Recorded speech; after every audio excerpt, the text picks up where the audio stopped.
Magandang araw. Ang nakikita niyo po sa aking kamay ay isang kawali.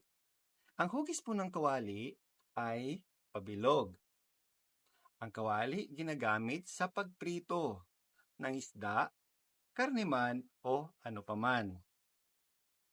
Madalas natin nakikita ang kawali sa mga bahay. Pwede rin sa mga restaurant.